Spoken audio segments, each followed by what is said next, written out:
180. lete soru cevap bölümünden. Elhamdülillahi Rabbil alemin. Vessalatu vesselamu ala seyyidina seyyidil enbiyayı vel mursalin ve ala alihi ve sahbihi ecmaîn.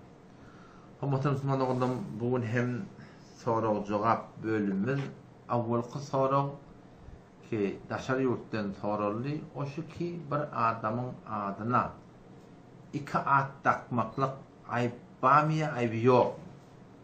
Bir adamın adına Muhammed Hafiz dakiliye, Muhammed Ali dakiliye, şuna ben söyleyeyim Muhammed Kerim dakiliye. Bir adamın adına iki ad takmaklıkta ayıp yok şeriat boyunca. Elbette şu dakyan adın Peygamber'e has olmalı yani. Yani Muhammed Nebi takmaklık bir gelişkil dakya. Peki ne Muhammed dak ya şuna ben başka bir ad. Muhammed Nebi takmaklık ulamalarını nehirdir. Ya Ferişçilerin adını takmaklık. Mikail, Cebrail, İsrafil. Hiç kim adına elbette İsrail'e de kanatlı yer adamdır. O da Ferişçi yok biliyorum. Adına İsrail'e kanatlı hiç kimim. Şu doğrusu Ferişçilerin adını takmaklık kerahiyet var. Başartanız. Evudedim oğlum son adını. Bu iki tane ad takmaklık da yankaya şeriat boyunca Peygamber'in adı khasatı olmadan bunda bir ayıp yok. Tamam. Hop, aşıdan sorumuzu sorap ver, bilsem aydın inşallah. Ustad onun bir yeri yazıptır. Celal Kari vardı ne düşünüyorsunuz deyip, şu an neler görüyorsunuz? Hava, tuğulemeden Celal Kari takdirin hakkında her gece soru koyduk, her gece soru cevaptı şu hakkında bay yani. Celal Kari öz noğunna dili var adam. Alımlı oğlun öz noğunna, bilimli oğlun, gülür yüz, mihman söylüyor. Yöne bilmeyen adam değil. Hakikati bilmeyen duran adam değil. Yöne Türkmen ile arasında inçeme bedgatlar var. İnçeme şeriatı tertahlar var. Şunu yuvaşlık bilen yuvaşaktan aydartip inçeme dağdı aydı bilmeyen geldi. Halçette kitabı var. Kime gerek o hemen iyi vereyim. 18 ilamın navun Celal Kari takdirimi bir kitapsız yaptık. Ot muallamıştık. Ustadın elini aşağıya yazdı. Sonra ayette bir ölüye dine bir taraf parmalıydı. O zaman ayette tutmalı olsa 3 gün tutmalı. O zaman günah karşılık deyiptir. Mekruh deyiptir da yani günah karşılık deyiptir. Mekruh tehrimi haramı hükmüne diyen mana var. 3 güne ilafa ayette için oturmaklık. Sonra yazıptır. Ondan sonra ilin arasında şu 7'si, 40'ı, 100'ı, 100'ı bir yerle bunu battığına ballı şeyli getirmen garibe verdiysen Türkmen verene akşamın ver diye buna haramdan maslahat hükmü tutulmuyor. Adam şu bir vat aydınlattır ama şu kun qeynın hatta şaharçılara Türkmen ilarasında yılan boyunca milyar harç oluyor. Hala kim yuvaş aydat deyip aydılmayan etmiyor. Etiqadi edekatıda tevessülün hakkındaki Hanefi mezhep boyunca tevessül bil Esma-i Husna ve Allah Teala'nın avudan atlarına yalvarıp sığınıp tevessül etmek var. Tevessül be amali salihe var. Hanefi mezhepte degen nihayet anılmış ya Allah evliyaların hürmetine, peygamberlerin hürmetine, şehitlerin hürmetine ben duam kabul ettik tevessül etmek var. Ama Celal Kari takdirden qeynantıqda ştada Hanefi mezhep boyunca ilen yanlışı var ki ya behevettin ya yine burada deyip çağırdan da iman etiqadın yüreğinde Allah bol deyip şunu qeynantıqla tevessülleyip millete iman etiqad deyip öğretmekliği var. Oşa doğrultusunda mehrem ma, namehrem ma, ahun adam vakti mehrem, namehrem raayet etmese, qalasına ne yapar raayet etmeli, heleleri, gurunmerlerine şak gurun verip, şu doğrultusunda var ahim bir mehrem, namehremi raayet etmesizlikleri var. Oşa mensutumanda oğlum, qeynantıqda yani düzgünler şeyde var oğlu, bilmeyene değil, bilyen adam, alımsız değil, alımlı olun, edepli, hürmetli, ahlaklı, mihman söylüyor. Yöne şeriattaki bazı atları yuvaş haydartıyıp basıp saklap yerler. O şanın özüne khas oluşun ameleş yanlışlığı var. Bir vatta bir ağlaca daktan ayıbı yok deyip bir gurrun yaylattı. Şonda ben gurrun verdim. Hanefi mezhep boyunca Helayil İbn kitabımız var. 4. cildinde faslun fil lobsiye kavluhu er-rettime ve temime Allah melekliği rahmetullahi şu ta'da ağlaca dakılmaklık kofur deyiptir. Kofir diýeni kafir diýip aýtdyrdy. Aňyraş günäh käçirip näme diýip? Şol peýgamberiň watynda şu araja göz baş, ýylan baş dadyran şu zatda daqnyalamışyk ol kafirliň ýoly. Musulman bu gün düşünmeli gelip ýa. Şol ham günäh käçirip diýipdir. Şonu Celal Hali taqdy şoňa gurrun berdi. Men elim iki ayağım bilen ýanyna baryp şoňa gurrun etdim. İkimiz bir otokda ýanyna ýaşolunda bady bardy. Çykardan diýip haýyş etdim. Oşondan soň tüýjekme düşündirdim şeýle. Ne bidiýen näme şeýle açyşlyk kulata kitapdan aýdyp düşündirdim. Şeýle o şeýle tesin gaýrat etdi aýt diýdim emma soram şol hem aýdy bilmeýän galdy da. Mesela okuyan ýerime gidip şoda da deňoramda şeýle gaýçan näetdiň muny diýdim. Aý onna amanjan öwrek tak gelmeýär. Onu hem dik gelmeli. Aý bilemen başyma düşdi diýip da şeýle edip beripdir da edip. Şoňa gyna hakda barahym köp zatlary şunýalak batyryp ketip ýerler gyna da. Hawa şeýle. Hop. Ustad, şulayda mevlid meselesini nähile görýän bir aýdyp geçeýin. Mevlid meselesini hakynda Hanefi mezhep boýunça mevlid diýerler öýrenýär. Aslında bu mevliddi.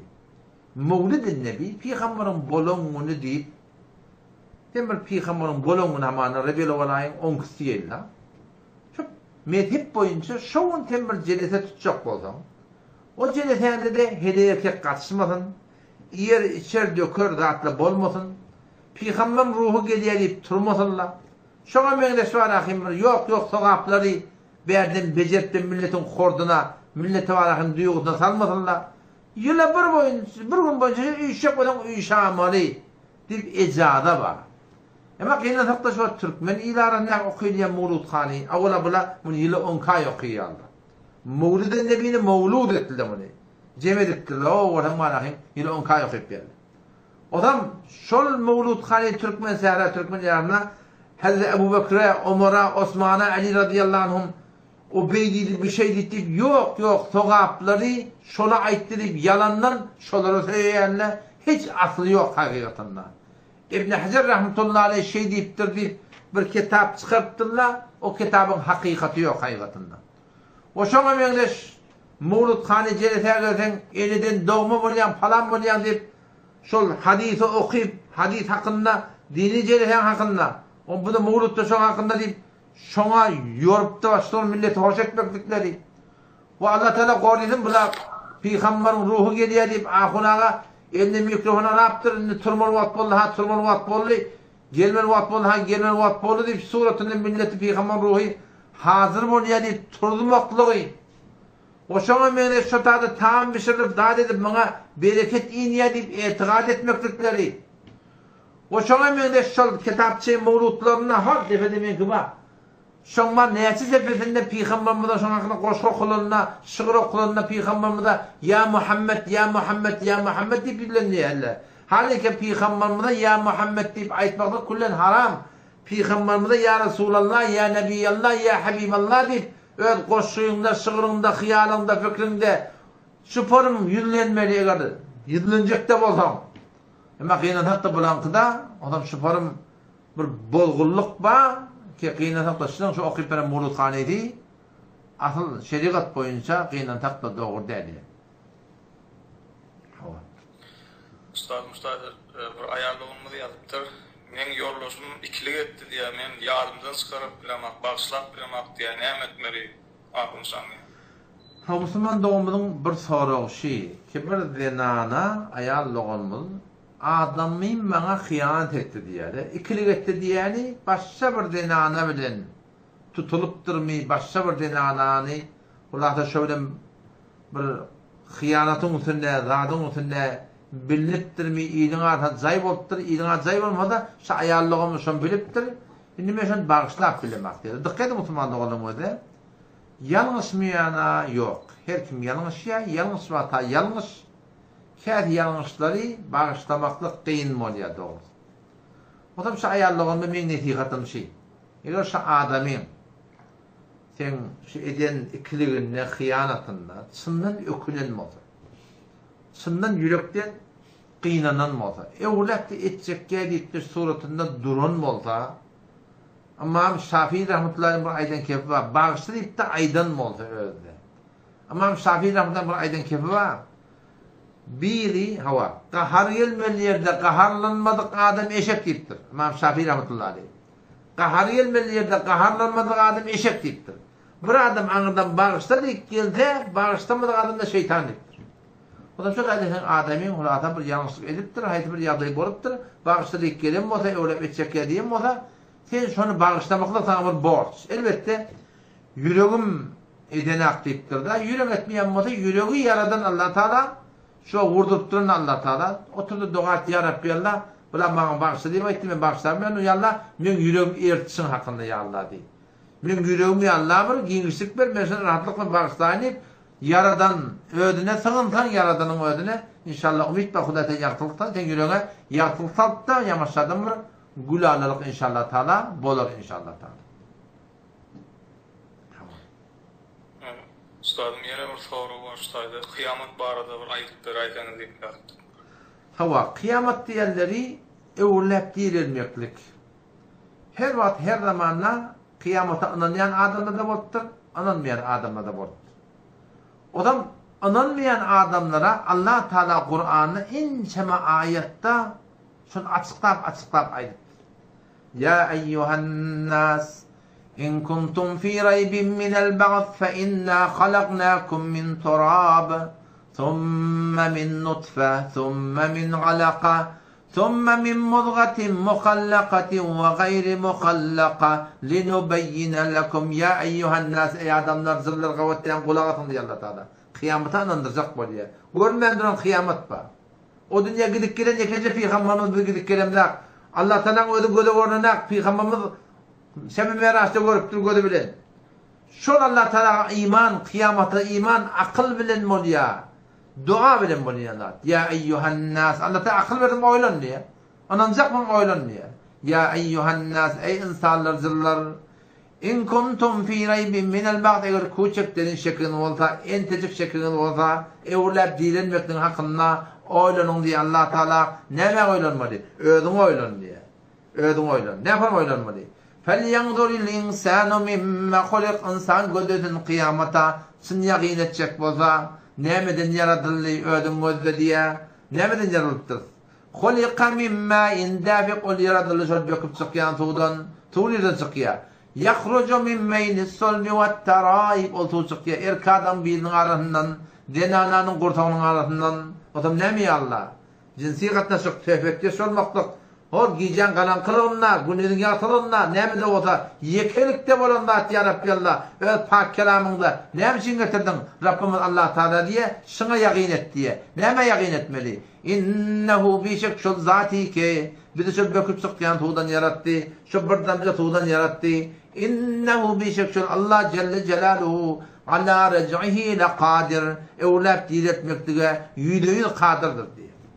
Onun şolun hak Müslümandı onu. On beylek barmaklık, istemek biz bari yazsa, o demek şu takalım ağırtacak ki, men elimde de. Sen oğlun bolduracak ki, sen elinde de. Kıyıt edecek men, belli sen elinde de. Karlayacak ki, elinde de. Aslında ben şu dünyanın için geliptir men, zorlak getirttir da. Huday Teala, ya Allah mahfede olayım. Huday Teala irade zaptı getirttir. Mangayla kahnemen gelecek ki de, şu kıyınçılıklansın de. Sonra cennet var, cehennem var. Şuna bir ihtiyarımı da de. Oğlum, inelekem ölümde var o de. Şu ölümden sonra Allah Teala ölüp yatanlar dirir diye, ölüp yatan bağ dirir diye, ölüp yatan karagan dirir diye, çıratan dirir diye, her yılla yılgınla dirir diye, yumurtladan dirir çıkıptı, ölüp yatan diyenler diriltti, aynı şaman Huday bir diriltecek, yere gömüyerle de bilir, biliyor musun? Yere gömüllerine gömük kayıttılar mı? Peygamberimiz tuğadı ruhu diye. Ruhu olupsa cehede giriyor diye. Onu dik oturuyor diye yani. 3 tane soru var. Soru iki cevabı da belli. Yani o tağda yürekteki dile geliyor diye de. Dildeki fikirdeki dile gelmiyor. Men Rabbuk, Rabbun kim? Kime oraya yaşanmadın? Şöyle Rabbun. Rabbi Allah diye Allah oraya yaşanadım.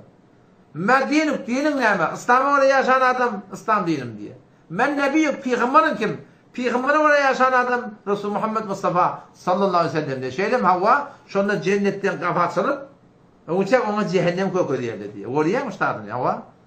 Şu barcak yerinde Allah ne necat verdi diye. Sonra cennetten kafa açılıp, o kıyamete çelleyim, Şu ruh soruğa cevap verdim hava uçuya diye adam. Ha cennete karşın diye. Cennette näme nigmat, näme gawluk, näme hoşluk aynı şu cennette de bar diye. Hele bir adam yatanna canın çıkıyor da yatanda. On şonna şu diş görende cennet de görüyor da şonu. Eyni şonu yalak meňde aýtdyrlamaly.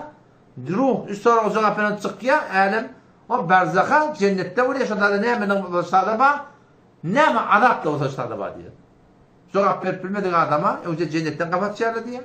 Yine oraymış, tak ilmellin, mehrum bollun diye. Adam şonuna şeri bir narat bolacak diye da.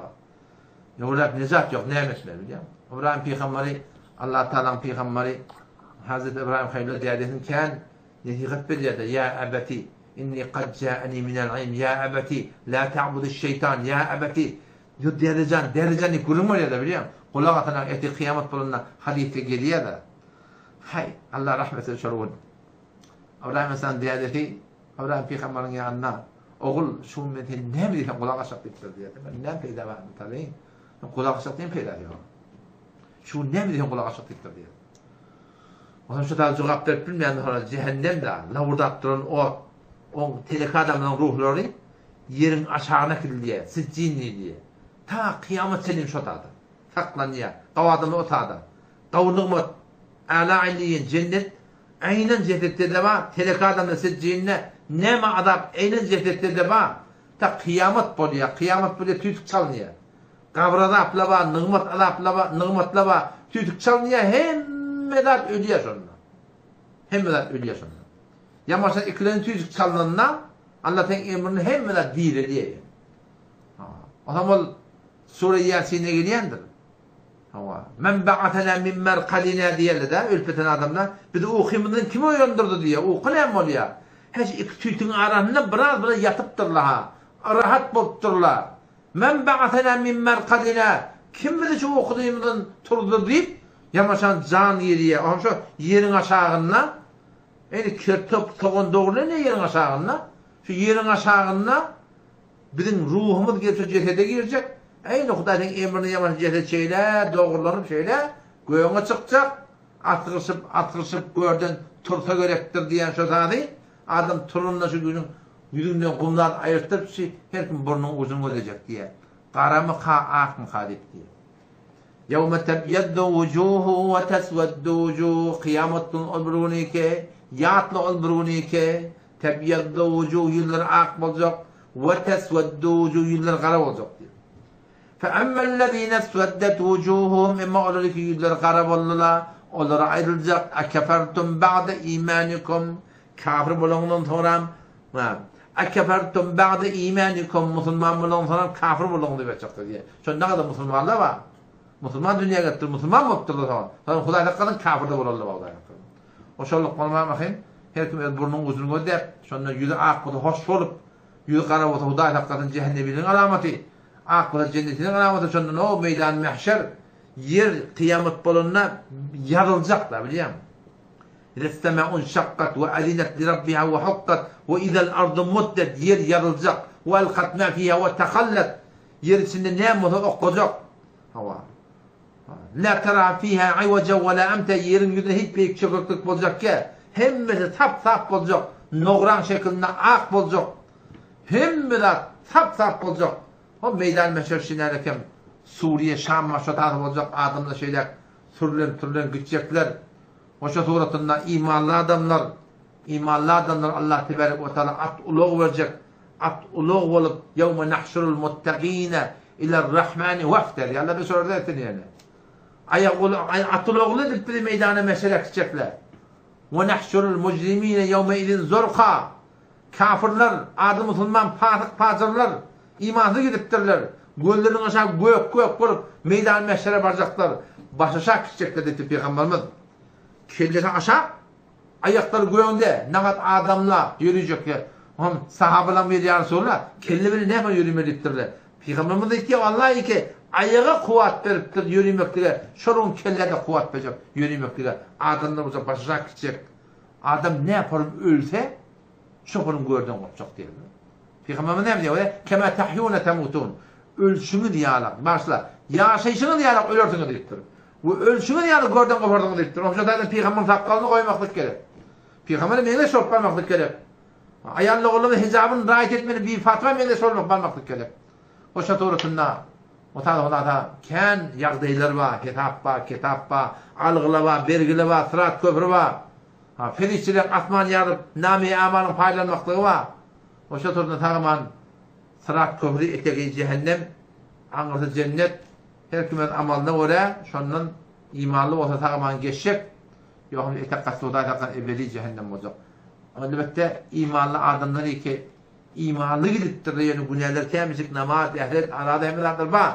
Öyle günah ediptirler, cehenneme düşüp sonra Peygamber'in şefaatine, evliyanın şefaatine, ya Allah Teala fazl-ı keremle çıkarılıp da cenneti edilecek diye inşallah. Ha. Ustad yani ustadım mırayalığını soru verdi. Ahuna diye telefonunu talak bolyan deyipdir telefonunu iş. Ha, sonra Müslümanlığım sonra ki talak vermeklik telefon bilen bolyan. Ha, telefon bilen talak bolya, SMS bilen talak bolya, internetin üstünden Telegram, WhatsApp, haytırdan üstünden peyam verip talak yazsın fark etmeye, keplerin fark etmeye bolya. Yani bir şep bilen ki şu men özüm yazdım deyip boynalsın yani. SMS ediptir şayet doğru yamanlık edip edem belirler. Yadallığını öz boynalsa, keplerindeki ötesi belli. Ona şayet de gerek ki, nikahden için şayet gerek, talaktan için şayet gerek ki, öz kulacını eşitti mi, talak bolya Hudaý hakikaten. Bir bolar, iki bolar ýagdaýdan ameliyat kılınırken, şu turutun hava talak bolýar. Bu tada da Ustadım usta. Bu tada da var rahim inçeme soragylar zatlar gelipdir. Men bularda göz geçirayın. Bu tada Müslüman doğumluğun bir soraktır. Keşi Eş'ari ya Şafii ya Maliki işinden hem mehdiye bir bolsa beter gowajak diýär. Da haýgatynda bir o. Bärdimini juda edelle var. Eş'ari Maturidi'yle hemmeti bir aqidada. Hemmeti bir aqidada. Bärdimini ulata başga form edip düşündürýärler var. Elbette eger sen maksadın yani Eş'ari Maturidi Şafii hemmeti bir bolmak men zorun eger hemmejimiz bir mezhepde bir aqidada aqida ki bir mezhepde bolmaklyk niýetim bolsa bir gayri mümkün zat yani. Ki hemmeti furuatta bir bolsun. Yani gayri mümkün zat şon Peygamberimiň özi. Nagada mesailleri var Peygamberimiň özi şu Peygamber wagtynda aňyda Kur'andan delil yok. Peygamberden Hudaý Teala hadis tipde öğretmektir. Peygamber ijtihadine hata etdi. Peygamber ijtihad etdi, hata etdi. Allah Teala beytmillerden diye abese ve tevella şonu cemiyiniptir. Ma kana lin-nebiyyin en yekuna lehu esra şonu cemiyiniptir. Peygamber ijtihadında vaktiki sahabeler bilen tefavut rayet etdi Peygamberimiň özi. Ashab-ı Bedr Cengi Bedir'de 70 kafiri esir alýany öldürmelmi, fidye pul alıp azat etmelmi? Sahabalar Peygamber bilen bir gapdan, diye ikide sahaba bir gapdan. Hudaý Teala iki neferki kabul ettirdi. Sahabalar bilen Peygamberin özi ijtihadi mesele bolupdy. İki bolupdy ular. Hudaý Teala Peygamberin ijtihadını hatada koymapdyr ki, dogurlapdyr. Oğlum sen hantamam maki başdaki mujtehitle o biri Irak'ta yetpe, biri bilmem Medine'de yetpe, biri Afrika'da yetpe. İjtihadi meselede bir bolsun diye. Bozok zatlar ahim. Sahabaların öyle wagtynda da sahabalar Peygamber bir zat aýdanda şondan iki düşünüp iki amal eden yeri var. Sahih Buhari'de hadis gelýär. O şu turusuna bir bozok zatlar yani ki kullu ummet var ahim furuatta bir etmekdik yani. Hop. Tada bu sorak boldy, ýene bir sorak boldy. Tada hem Müslüman doğumu diptir, tada sen diptir, özüne Hanefi diýip aýtýan diptir da. Ya Hanefi Maturidi diýip aýtýan diptir. Yani Müslüman diýmeýän özüne diptir da, bu da bir sorak. Dikkat Müslüman doğumu da. Men Müslümanlygyma hiç bir şek ýok. Bizim dinimiz İslam, kitabımız Kur'an. Rabbimiz Allah Celle Celaluhu Muhammed sallallahu aleyhi ve sellem peygamberimiz. Mezhep men dinim değil. Ki men Hanefi mezhep diýmeklik men Müslüman diýmeklige terse Mege Hanefi mezhep Musulman näme? Näme Hanefi mezhep diýen özüme? Musulman diýen ýok. Men Musulman diýen, ýene Musulman Hanefi mezhep diýen. Men Musulman Hanefi mezhep Maturidi diýen. Näme men Musulman Hanefi mezhep diýen? Mezhebiň manasyny düşünsem, şu soraň aýrylýar. Mezhebiň manasy näme? Mezhep diýen gidilinen ýol. Näme gidilinen ýol? Peýgamberimiz diýipdir, men ummaty 73 berek boljak. 72'de oatta dine birçedik cenneti diýipdir. Hak diýipdir. Galanlar Allah tarapyndan çykaryn cehennemden. Hop, wede Peýgamberimiz ýeke bir zaman taýid etdirdi. Mezhep diýerleri şu peýgamberiň men bilen ýaranymyň ýoly taýid eden jamaatynyň ady bular şu. Gidilinen ýol ýani mezhebiň manasy şu da. Näme gidilinen ýol? Her peýgamberimiz 70 berek boljak bolýar. Men bilen ýaranymyň ýol hak diýipdi. Mezhep gidilinen ýol şu Huda bilen peýgamberiň ýolyny, peýgamberiň sahabaň ýolyny bir de düzüp beripdirler. O meni Hanefi diýen adam özüme. Ustad Muhammad rahmetullahi ulema ustad rahmet çekipdirler, kitaplar düzüpdirler. O şoňa göre biz amal etdirdik. Hanefi mezhebi bilýär, şoňa Hanefi mezhep diýer. Şafii diýende näme? Şafii diýende müşkil ýok. Men Şafii mezhebine usul fark etýär. Ola aňyrda bir mesele furu'ida olaňky da hak, bilinki da hak, Maliki da hak, Şafii da hak, hemmeti furu'atda hak. Ýöne her kim öz düzgünde durmar ki, näme diýip? Ki dinne malakimy alan talan tabylmasyn. Ya başda aýtdym ha, peýgamberiň öz wagtynda furu'atda tefawutlar barmyşdy. Ama ýa Resulullah sallallahu bir zamaty bir Yahudilere garşy şolara tapşyrypdyr. İkindini okuýamam, mega şeýle okuýarsyň diýipdir. Burada 40 nefer de golay. İki göz eşdiýärler, gitdiýärler ýol ikindi wagty bolýar, bir zamat ikindi wagty bol okuýarly, o bir zamat okuýjakkan, näme peýgamber beýlit diýär. Onda o zamat peýgamber baba gaty gitdi aýtdygy, biz okuýmaýar diýipdirler. O biz okuýjak diýipdirler. Bir zamat okuýar, bir zamat okuýmaýarlar. Ham mämuriýetden tögetýärler, urup gelýär ýa-da namazda şeýle boldy. Peýgamber ikinde taýid etdir. Peýgamber bir furuatda men Hanefi diýmekdik, Şafii diýmekdik, Hanbeli diýmek, Maliki diýmek, dörtte Huda talan ýanynda taýid. Ýöne her kim öz mezhebinde durmar ki, walahim her kese nakes gelip din ady bilen, fıkh ady bilen, Kur'an ady bilen bilen ýoldan adaşdyrmasynlar. Şu Türk meseleň ödünle mezhepden çykandan soňra näme boldy? Mezhepden çykandan soňra näme boldy? Bir kabul eden akly. Bir hüjreň içinde dawa, aqide taýdy, bir habarymyz barda. Bir mantygaň içinde dawa öldüren şonu akly. Näme diýip? Çünki mezhep gidilinen ýoldan çykdylar. O da şu daýdan öde, men musulman, maňa hiç şek ýok. Dört mezhep diýmese musulman. Men Hanefi mezhep diýen näme diýip? Şu wagtda Hanefi mezhep ulamalaryny biz okuyupdyr. Şonuň usulyny duýdugyna goýa biz bolýar. Maturidi diýenler näme? Maturidi diýen Muhammad rahmetullahi aleyh aqidede beýsen ýazan kitap bar. İmam Ebu Mansur Maturidi rahmetullahi aleyh Hayrul Qurunyň adamsy 260-njy ýyly dünýäge gelýär. Oşa Muhammad'ın aqidetinin hakkında yok şüphelerden edipdirler. Muhammad'ın 5 kitabının düzgünü bilen şu şüpheler cevap veripdir. Bu da şoňa ma'ruf bolupdyr Maturidi diýip. Şu wagt Türkmenhede görmeýärmi? Amalullah diýmeýärler näme? Amalullah cilit ýol döretdimi? Ýok. Hanefi mezhep amalullah diýerler näme? Bolar Hanefi diýem ýok obazan. Şuň sinne gawşaklar bar, falanma. Bularny bu etiqatda amalullah at goýupdyr da. Ama çok önemli Maturidi diýmek Hanefi mezhebi terkte. Men Hanefi mezhep diýmekdigim musulmançylygyma terkte. Bulan hiç bir-birine bir garşylygy ýok hakykatyna. Hop, başga bir sorak uktada. Der namazı cümle merdum bäde tamam kıl namazı mýhan zut beren, ajrı hizmetmişen. Ki der namaz mýhan, günah edipdir. Tada sorak şey, zaman namazda adamla diýe hawlukya diýe gitjek bolýarlar diýe. Adam şonda adamdan ýewünden geçmekde günah edipdir. Dikkat edin wada, Ulukan mescid bilen zaman mescid Ulukan mescid.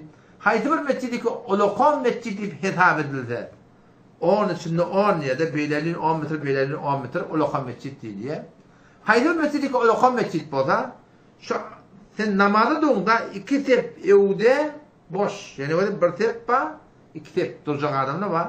Şunýalak boş bolsa aňyrtyndan gitsen bolýar. Şunda bilemek adammy.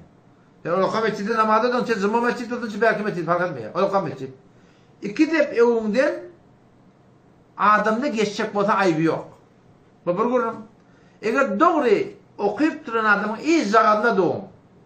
Sağa dolan gitdiyen ayıbı yok. Sola dolan gitdiyen ayıbı yok. Günah yok yani. Şeri önüne geçmekte de günah var. Hava eğer iki septen anır bolmasa, iki sepin doğru ödün oti, ya beğerdi oti.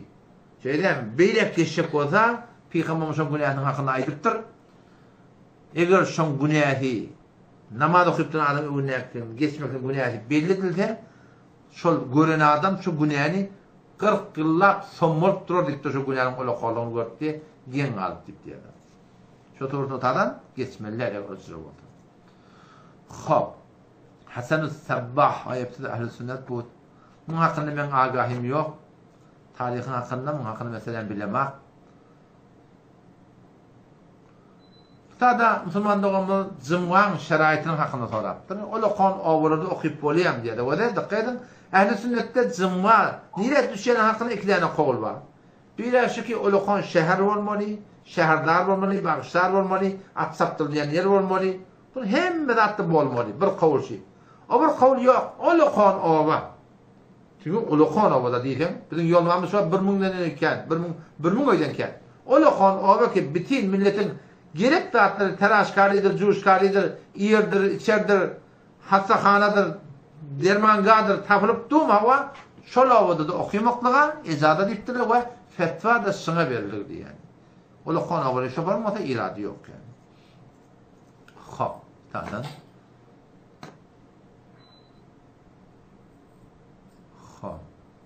Tanrı deyiptir, yani başan barmak kaldır ya, ettehiyyatı da, Esselamu aleyna ve ala abadillah salahin şeyde o da, eşhedü en, şey yanıyan da, eşhedü en la ilahe de kaldırıyan, illallah diye yatırıyan bir Peygamberinin sünneti, bununla hiçbir ayıp yok yani.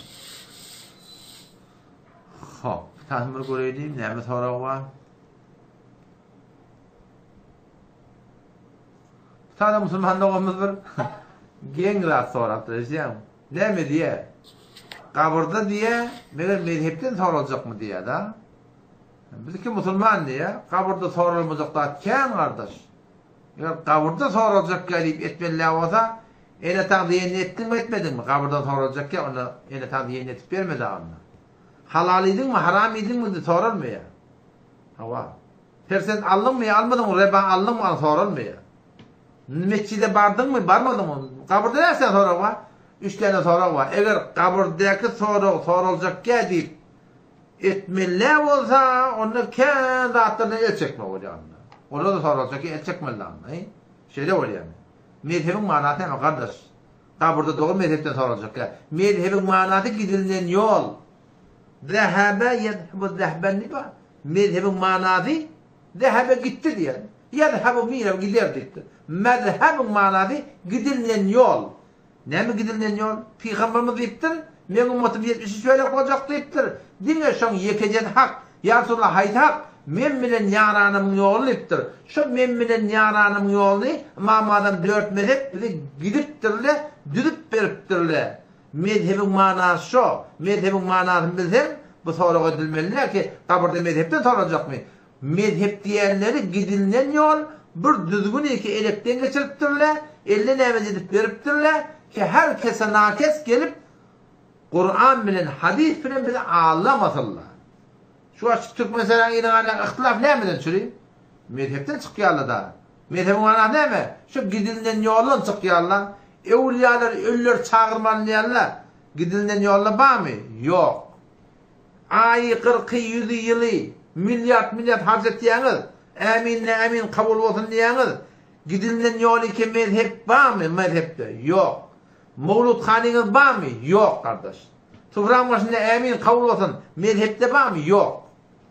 Başa ne mi? 3 talağı bir talak etmeklik, milleti zina muhtira etmeklik var mı? Yok. Mezhebin manası şu. Mezhep diyeler gidilinden yol, mezhebi düzüktürler, bir düzgün düzüktürler ki bizi Kur'an bilen, hadis bilen ağlamasınlar. Görün o dönüyor. Bu ileriki kaydaksı yok ahim. Kur'an'ın sünnete uğrayamın mı? Kur'an basımının teyacı, gözümünün nuru. Ona hiçbir şey yok. Yani ileriki kaydaksı yok. O da Kur'an'dan delili var. Bunun da Kur'an'dan delili var. Bunun da Kur'an'dan delili var. Ne emekçi odan insanlar? Kime uğrayam olacak? Mezhebe uğrayam olacak. Ne mana değil? Şu gidilden yola uğrayam olacak diyen mana var. Şunu düşünmem Müslüman da oldu. Hop, başta sonra onu emi göreyim.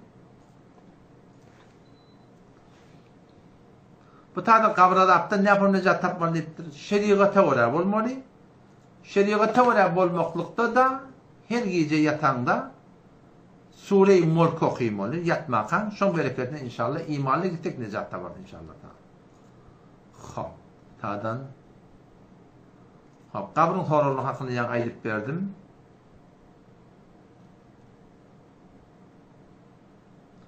Taada musulman doğum yankı mezhebin gurunun irini soruyor da. Raful yedeyn etmeklik ya etmesildik emin qata etmeklik yoğuş etmeklik musulman doğum baba şun hemmesi doğru. Hemmesi doğru. Yani ne bir mezhebde durmalıktırlar. Şun mezhebden çıkmadan peyda yok. Emin qataydan da soğap kærrek mi? Mümin aytacak. Ona da hadis var, ona da hadis var. Ne emin yerinde biz onlar? Elin göğben aşağında koyacak mı, üstünde koyacak mı? İkisinde hadis var, ikisinde hadis sahih. Ne mi peyda var bundan? Bir peyda yok kiminle? Şuna menes, raful yedeyn. İkisi de var. Terki de var, ikisi de var. Taada bu gurunlara bir hut kusursunmaklık hiçbir peyda yok Müslüman doğulam. Bu furuattan, o mezhepten, o mezhebe geçmeklikte hiçbir peyda yok. Yani. Hop.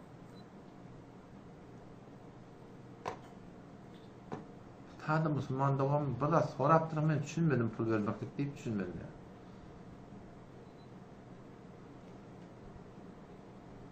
Ha düşünmedim. Yunus'tan ayetiyen keplerini düşünce bak.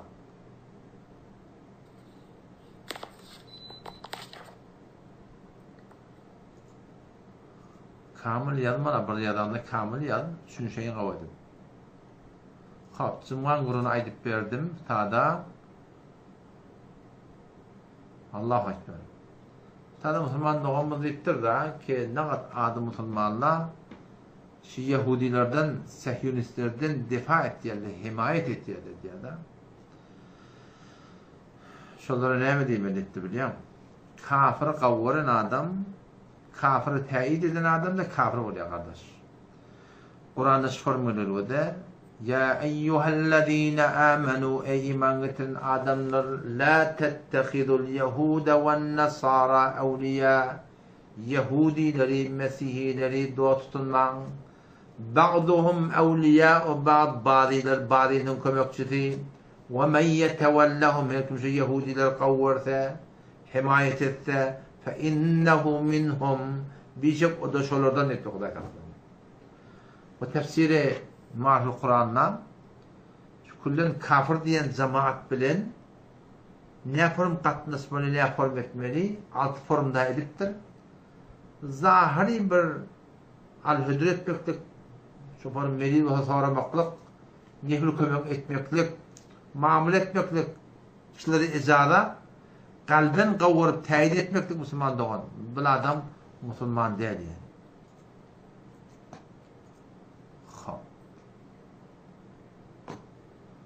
Bu tarafta ötenasın birlikte edildi. Yine de biraz aydeyin. Ehli Kur'an ettirin Türkmen ilaramında bir cemaat görevli. Diğer Kur'an'ı kabul ettiyenler. Hadisi kabul etmeyenler. Kardeş şöyle Müslüman değerli. Açık kurun. Peygamberin hadisini inkar eden adamlar, diğer Kur'an diyen adamlar, onun kafirliğine hiçbir şek yok yani.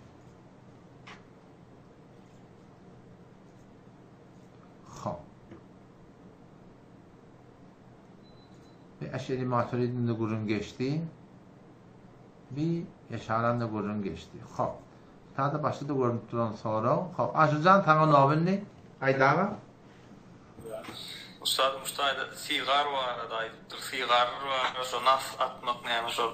Hem mesela bir neyme diye de so bir Kur'an'a vam diye so günahlı var da hayır berayden Kur'an kitaptı. Ha da sonra şey sigar mutlaka nasıl mutlaka teriyor mutlaka şiddetli Kur'an'da var mı deyip soraptırlar. Kur'an'da Peygamberimizin Kur'an'da Allah Teala namaz okuyor deyiptir. Şu Hudaytan okuyor diyen namazınla Peygamberimiz açıklaptır. Kur'an'da yok. Huday Teala Kur'an'da zekat ver deyiptir. Şu Hudaytan bir zekat ver diyen o Kur'an'da yok. Peygamber açıklaptır. O zaman bir hemler Kur'an'da tapmaklık bir düzgün bilen ki at tutulsun o böyle bir zat gayri mümkün zat. Bozaklat dedi. Peygamberimizin de öyle vaktinde hem aydınlarının alatları ta kıyamet selim at tutulanlar yok. Elbette bizim ulemalarımız Kur'an'ın, hadisin nurundan, bereketinden bir düzgün düzüktürler halal haram hakkında Cedid täze döreýän zatan hakynda. Mufti Mehmet Şefi Osmani rahmetullahi aleyh Muariful Kur'an'ında awwalky jildinde şuňsyny gurun etýär. Haýsy bir zatda 5 saat tapylsa, şoň günälerine şek ýok. 5 saat. Haýsy bir zatda malyňa zarar berse, janyňa zarar berse, abraýyňa zarar berse, nutfaňa zarar berse, imanyňa zarar berse, şoň haramlygyna şek ýok. Kabine gelindi, sigara baraydy. Malyňa zarar diými?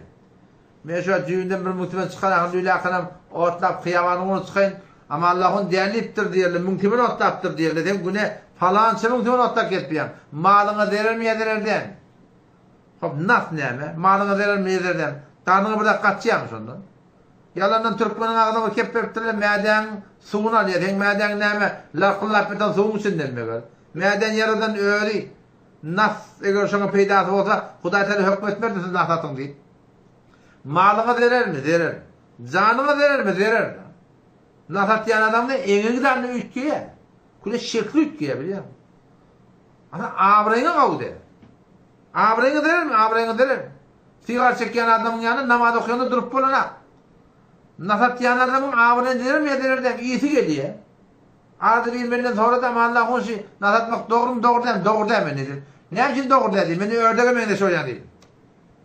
Ördek ýal, ördek ol, aktyryp beýle şey tezeni. Bu da musulman o beýle bir aktyf, beýle bir aktyf. Musulmanyň şähidi demiş. Musulmana bir gilşkil datmış. Janyňa, malyňa derer, janyňa derer. Abraýyňa da derer. Nutfa diýe döllüýe türkmen. Nutfaňa da derer da, salym adam diýer da. İmanyňa derermi derermi? İmanyňa derer da. Gaharga da Hudaý ýadyny çöne. Al sana bir atymy, al sana bir çekeýle diýip dur bilýär. Ondan şu taýdan onda musulman oğlan. Bulaşıpdyr. Edipdir. Sünküme de siňipdir. Terk edibilmeýän näme diýdi? Etmeli işi. Awala ýuwaş-ýuwaşdan aýyrmaklyk gerek. Aýry bilmeýän sünküňi giripdirmi? Yekelikde. İýdiň arny etme. Peýgamberimiz diýipdir: "Kullu ummeti." Men ummatymyň Allah Taala hemmen afwet edamary. Meger äşkara günah etýärler diýipdir. Äşkar günah etme. Elinden gelip duran datlama. İşte takılla bir tutum bolmaly. Elinden gelip durmy? Koy. Elinden gelmeýän näme? Elinden gelýänini koy. Äşkar günah etme. Sigardyr, nasdyr, tirekdir, bihejabidir, betejabidir. Äşkar günah. Onu şu taýdan işte günahları gabatda edip ya Rabbi Allah bağışla onu terk edilmeýän ýani ödüni ýalbardak Erhamur Rahimdir. Enemizden atamdan enemizden Allah Taala mehribanlygy bizi 70 barabar kärekdir Peygamberimiz. Umid Allah Taala afwetsin. Hawa.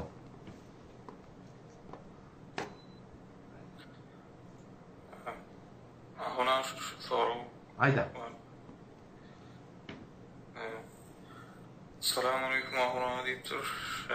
Musulman ülkelerin topraklary diýe gurak diýe, beýleki ülkeler diýe ýaşyl diýe, nämesi var diýip ýatypdyrlar.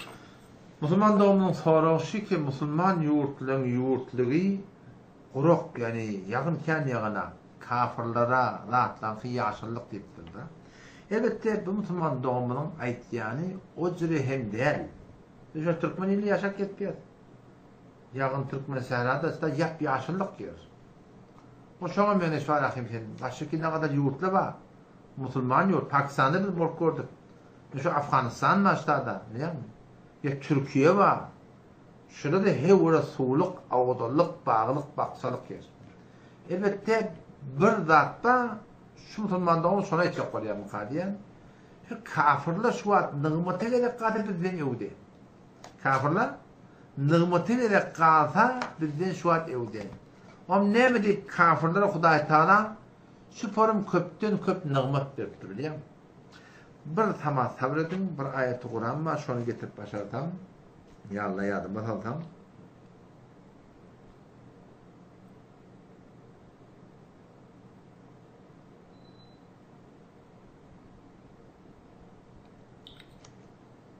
Hem de yardıma düştü. İnşallah getirin şonu, niye deliyor yardıma düşmeyenle.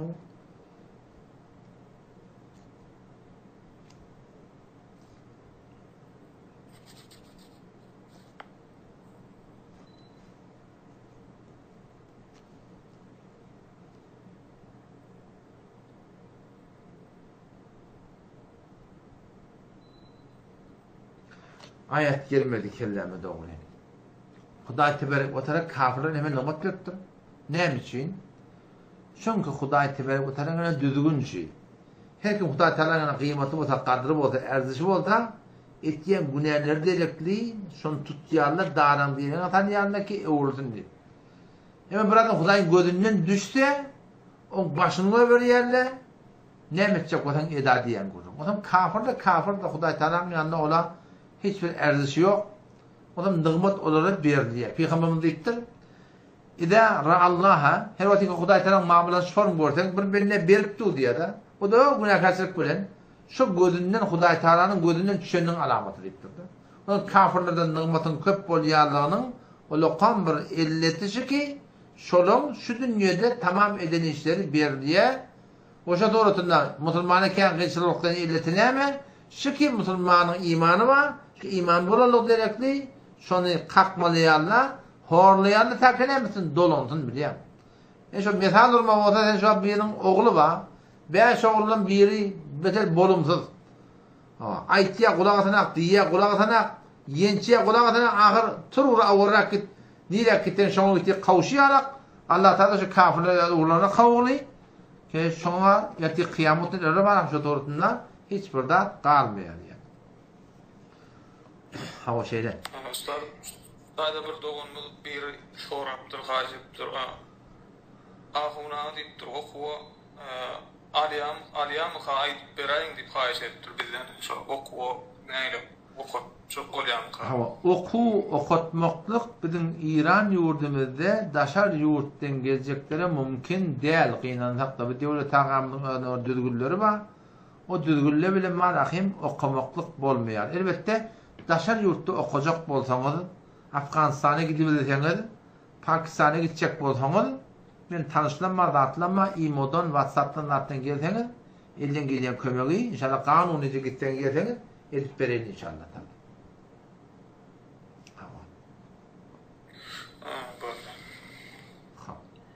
Başka da bir soru var, ustad, bir näme bolsa aýdyp bereýin. Aýda?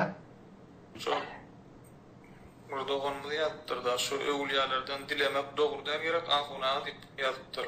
Ya Hudaý hakykatan tewekkül nel bolar indi şemaya. Bir musulmandan soragy ewliýalardan dilemekdik diýär da. O da ewliýadan dilemekdik, diýre ewliýa bolsa baramda sen maňa doga edip berdiýsen bunda bir aýp ýok. Emma ölüp giden adamlar var. Ölüp giden adamlar hakynda Mahtum Şahir rahmetullahi aleyh diýär.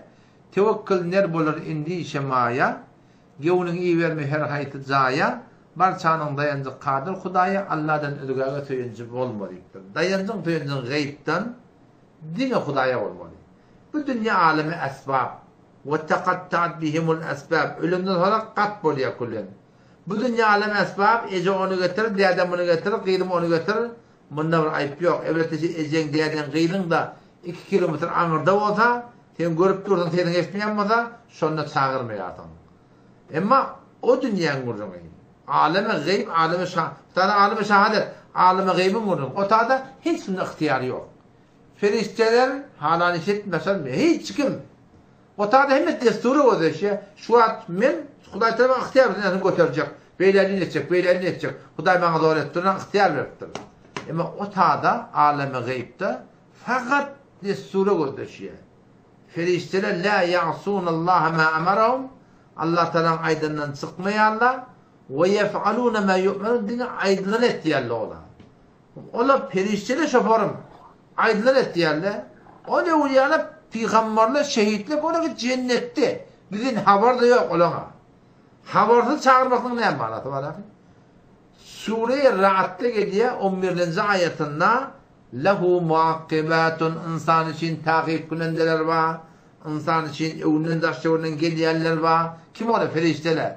Lehu muaqqibatun min beyni yedeyhi ve min halfihi. İnsan için şu öwünden ardından gelýärler var. Näme etýärler? Ferişteler var. Yahfazunahu min emrillah. Allah'ın emri bilen goruýarlar diye. Peygamberimiz 360 tane ferişte diýipdir. Her adamın yanında 360 tane ferişte var. Ferişte derken baha, o öwliýan gurunda, o cennet örpeti. O hurgyrda bilen olan gurunda ya. Ba ferişteler, şu ba ferişteler çağırıp bolmaýar. Näme diýip? Bularda ihtiyar yok. Bunlara emredilen et yerdi. Bundan sonra zaten dine bir Allah tanınmalıdır. Allah'tan başkanı evet çağırıp bolmor yani. Hava. Ustadım, başka sorular var mı? Bir tane soru var. Men bir tane soru var. Bir tane soruya cevap vereyim. Bir tane Müslüman doğumunu ettin. Neçe gerim kızılın bolmalı. Yani neçe mıskal. Keşonga dikkat verecek botan deyiptir da. 20 mıskal kızıl gerim 87 gerim yarım. 90 olay oluyor da. Her kim şu muda kızılı bolsa oşa to'g'ritundan 1 yil şoňsundan geçse şondan zekat bermeli yani. Zekatın hakkında gurunken elbette bilýärmi? Men aparatda da vardır, telegramda da vardır. Maksud zekatın hakkında beren gurunma 40 daqiqa minuta bolay, kendi şondan aýdyldy yani. Tadı Müslümandan yeni bir soru var. Hacc temettu var. Ba umre mizarı. Hop.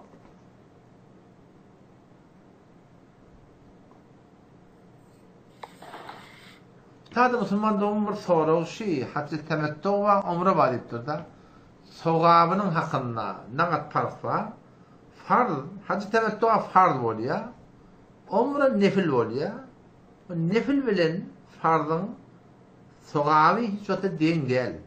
Ama ne miqdar onu men bilemek. Onu bilemek doğru. Hop. Tadı Müslüman doğumu deyipdir, bir cemaat var deyipdir. Fakat deyipdir, 2 rekat namaz okuyalı deyipdir da. Her erti, öğlen, akşam hem de fark etmiyor. Hey havada, Allah hidayet edin. Olan ehl-i sünnetten değil, kullen hava. Hop. Aşıcan soran başa. Bar usta yaptırlar. Hava. Orada ayı bu torundan 6 gün tutulyan al bekleden diye bekleden farz mıdır deyip şonu aytmam. Arad aydan sonra Arap ayın adı Şevval ile Türkmenle ona Mereday diye. Şoň ýerinden Peygamberimiz şol ayda 6 gün arada tutmakluk deyipdir. Eyni 1 yıl arada tutanýarlyk deyipdir da. Ola 30 gün bir de 6 günna her günüňe 10 360 gün bolýar da. Sen bilýärmi? Arada tutýardyň, ýerinden 6 gün tutýardyň soň kaýynda da her kim şonu tutsa bitin 1 yılı arada tutanýarlyk.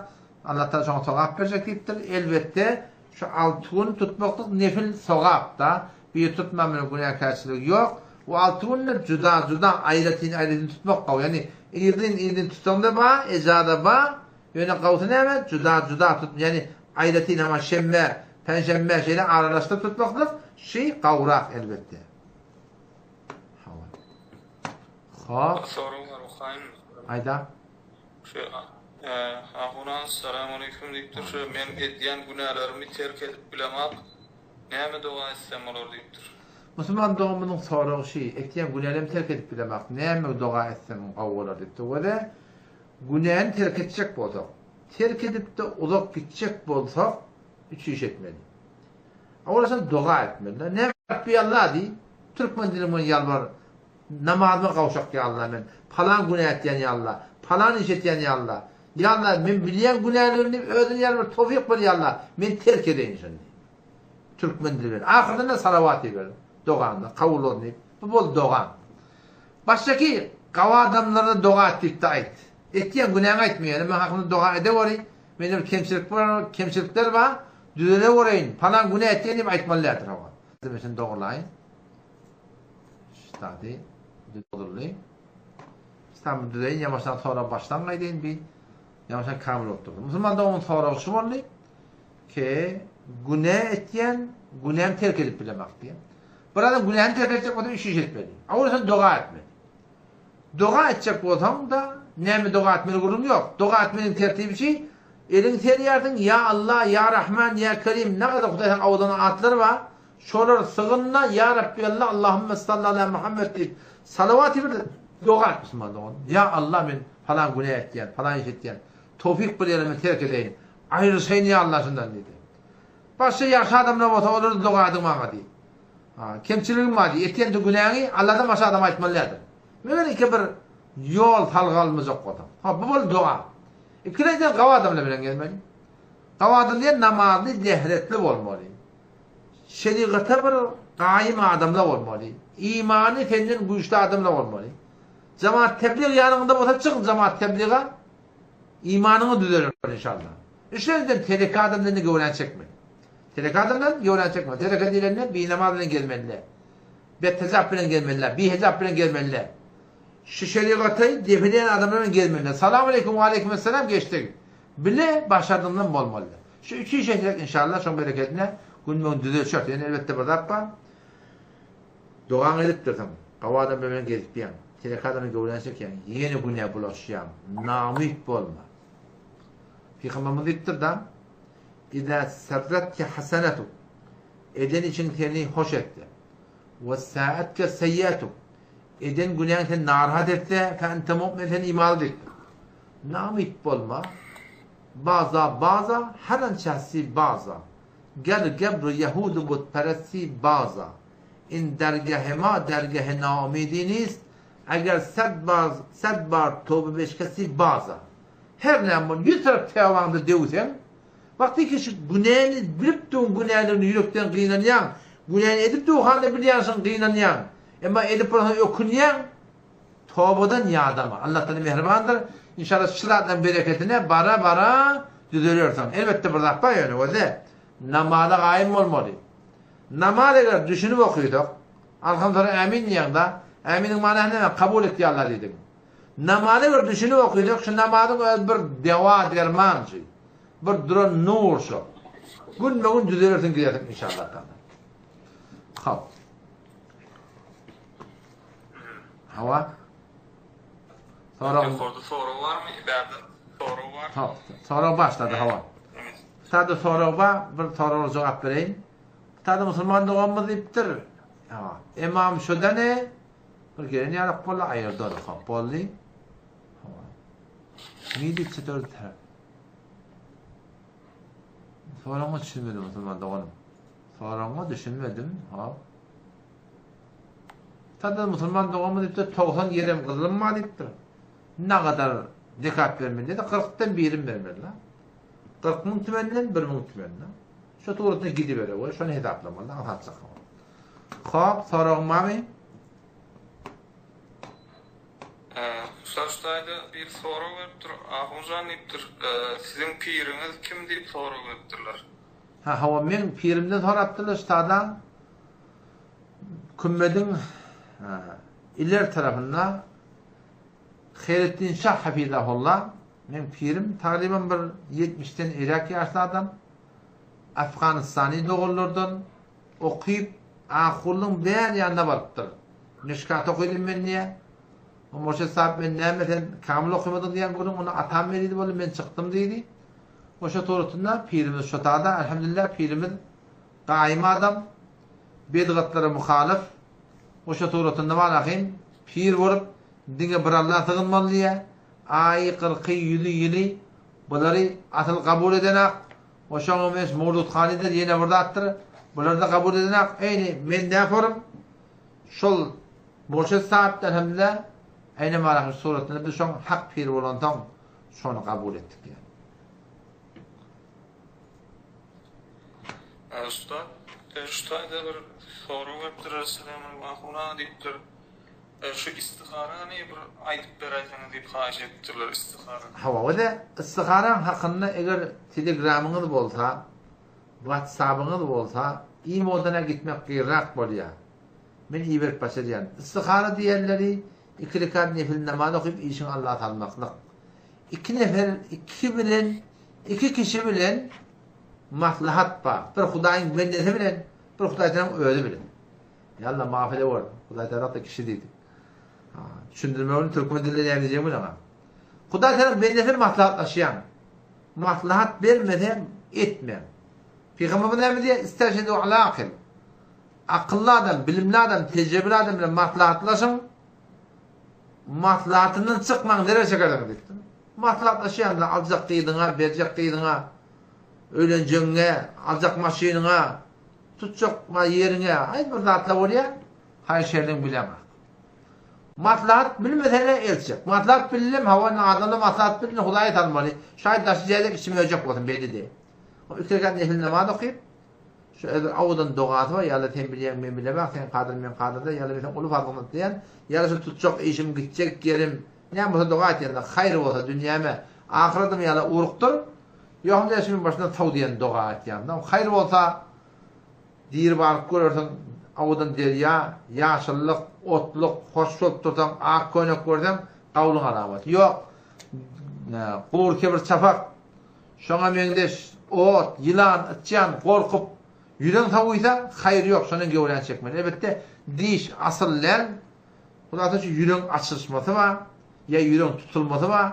Bir tabarda jogap almaýarmy? Iki tarap. Ta nahaýet 7 tarapy okyp pasar ýarsyň. Odan Hudaýa tem bir ýola sürer, öýde haýr bolsa bar, öýde urup barýandyr. Şer bolsa tawular. Oşa tawuratyn inşallah etseňiz, beter inşallah taala dünýä ahiretiňiz beter abad bolar inşallah. Ustad bir aýarlygymyň biri ýapdyrýan. Durum ýollaşym diýe, şo barmakam diýe namaz okujak diýdi. Men 7 boldy diýen namaz okanok diýmezse näme diýin? Ha, bir musulman dogamy aýallygymyz. Men namazda barjak diýdi. Ha. Bir musulman dogamy zinana durmuşa çykmaka adam söýledipdir, şeýsiden namaz okuýan men barjak. Ýoksa barjak. O da men namaz okuýjak diýdi. 7 ýyl geçipdi diye namaz okuýmany diye. Näme etmeli? Näme etmeli? Awala şoňa doga etmeli. Ýa-da şo adamy hidaýet etdi. Köpden köp elbetde doga edendir. Başy ýagşy adamlar wada daş çöwrende, dile warrak, Hudaý peýgamberiň gurun gawrak üçin bilýärjek. Şolary tataşsyn, aýtsyn, diýsin, diýdirsin. Ýok, bule bilende bolmasa ýene de ya Allah diýi, doga etdir. Ýaşamaklyk diýin, bir namaz bilen gezmekden bir dogurdat diýersin. Ya Allah diýi. Şunday hidaýet et, ýa-da başyna tawşyn ya Allah diýi doga etdir. Şondan başga çäre ýok ýani. Hudaý tele enjamlaýar ota berdi. Ya Allah şun laýyk hidaýet bu hidaýet et, ýogunda men başyna tawşyn diýi. Otam inşallah Hudaý taňa ýol açar.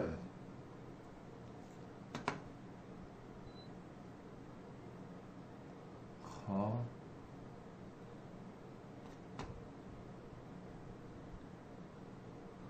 Tadı musulman doğumunun biri biraz soraptır. Bir namaz adamın diye imam olması nezir diye. Bu da bir soru oldu hani. Allah hidayet etsin. Bir namaz adam ne yapar imam olmalı? Ho. Tadı yaranan guruna yaptırsan, bunu düşünüşmedim neyemeli onu. Tadı hem musulman doğumun deyiptir, namazın manasını düşünüp okuyamaklığı. Elhamdülillah bir sebep öğrettir, ona da şükrettir. Elhamdülillah ulukan bir namaz. Hop, aşırcan, borçlumu? Ha, onu şu an aşağıda seyircileyen borçlu verdim. Son men indiki nemelerden yapıp koyarım ben. Şeyden, bu ne, bolara deyli son vakti giycerdi, inşallah atal kabul etsin, bolyam. Ha, bolyarından, Müslüman doğuldan, cezakumullah. Selam, aşırcan, tanrı yakın.